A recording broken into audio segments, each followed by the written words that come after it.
the very disappointing end to a very promising game. Welcome to another episode of Kickstarter's Game Shame. In today's video we're looking at the game that gathered over $100,000 and disappeared forever. We know that Kickstarter is a platform where some of the most interesting and coolest indie projects come to light. Even if I start counting the games that have come out of Kickstarter successful, it would take me a really long time. But a strong Kickstarter campaign does not always mean a great game or even a finished project. One of the projects that was like that was a very high-profile Kickstarter campaign called Last Life. Last Life was described as a sci-fi noir adventure game about a transhumanist colony on Mars. When a murdered detective is 3D printed back into existence, he reopens his last case to uncover what he's missed. A hunt that reveals AI corruption, corporate espionage, and the conspiracy that may have led to Earth's doom. On paper, this game seems like it holds up with the story and with the very detailed Kickstarter campaign, and with a team that sounds very promising. Leading the Kickstarter is a developer named Sam Farmer, and with the help of some of the adventure game's pioneers like Tim Schafer, who is a designer of projects like Psychonauts, Brutal Legend, and Grim Fandango. The Kickstarter for Last Life was requested at $75,000, with almost 5,000 backers pledging over $100,000. And with their success with the Kickstarter, they had a publisher, Double Fine Productions, reach out that they wanted to make a deal to publish Last Life. So with an amazing concept, very good reserve of funds, and the publisher, Last Life was surely poised for success, right? But as you know, this series is about failed Kickstarters. So, what happened? When Sam Farmer first introduced Last Life back in 2014, it already had a compelling gameplay teaser. And not only that, but the support of Tim Schafer, his company would publish the game as well. All seemed to be going according to plan throughout the remainder of 2014. Farmer posted regular updates about the game's progress, although a blog post later in the year revealed running the Kickstarter campaign had taken more time and resources than he anticipated, saying that his experience with creating and kickstarting showed him that he needed more preparation. Updates became less frequent in 2015, but the game seemed to be moving forward, and backers didn't have yet much reason to worry, since a lot of Kickstarter projects you know you are investing into a future project, not some big company. It's an indie project full of passion and love for what they do. As Last Life entered its third year in development in 2016, it became apparent that things were no longer going according to plan. Only one update arrived that year, which was enthusiastically titled "Bring in the Animators."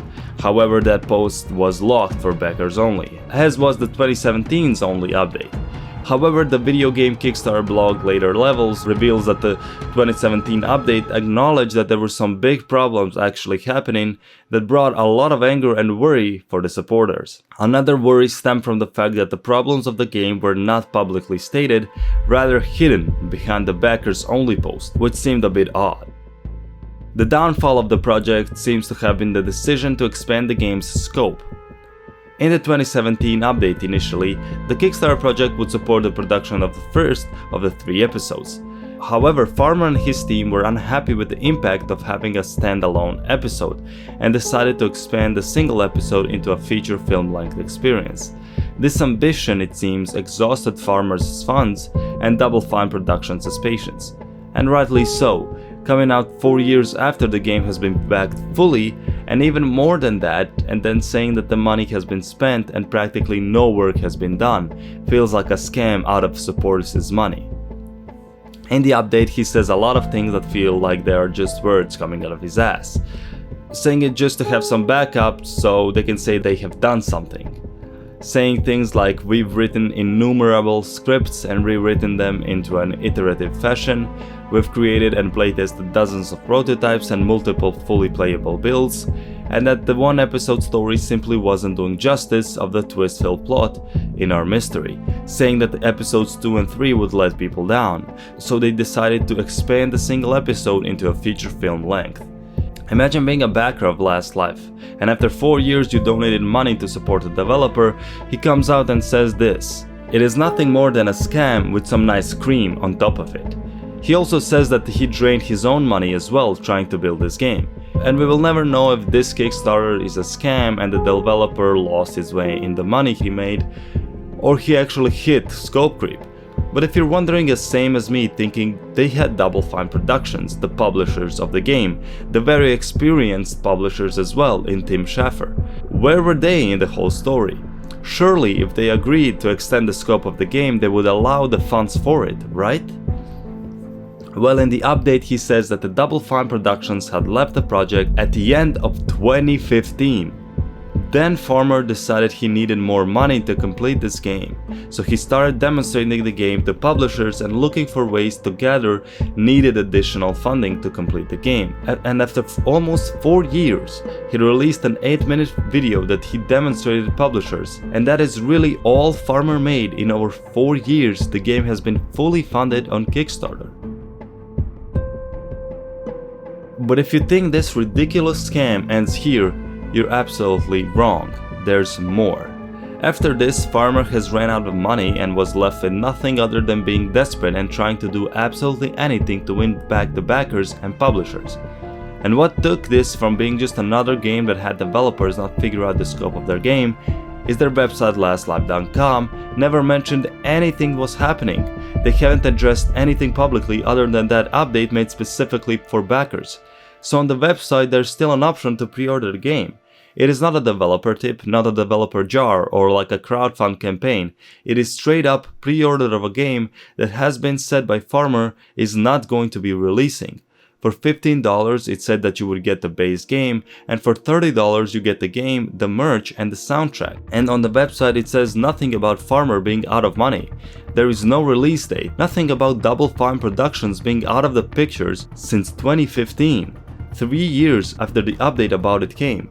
On top of that, the only update he gave in 2018 is promoting his new game on his Kickstarter, saying it's to raise the funds for Last Life, proving again that Farmer actually scammed far more people than just his Kickstarter backers. He had no problem lying to people about the state of the game and hiding crucial things which would impact people's decision in backing the game. I mean, it's no secret that Kickstarter developers go silent from time to time. Game development is a long, maybe secretive project. Too often we call something on Kickstarter a scam, and sometimes rightly so. If you back the game and it's not being delivered like they say it will, you immediately think of the worst. But this is a different case.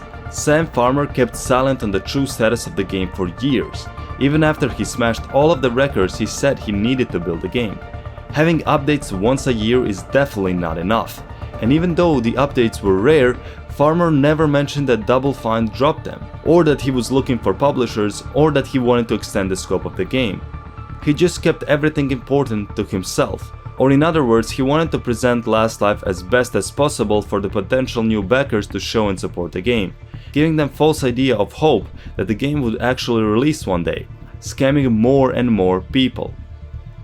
If Farmer says that he cannot find a new publisher, he ran out of the Kickstarter money, and his own apparently, and the only thing he has to show for it is the 8-minute game, it pretty much says that the game will never be finished.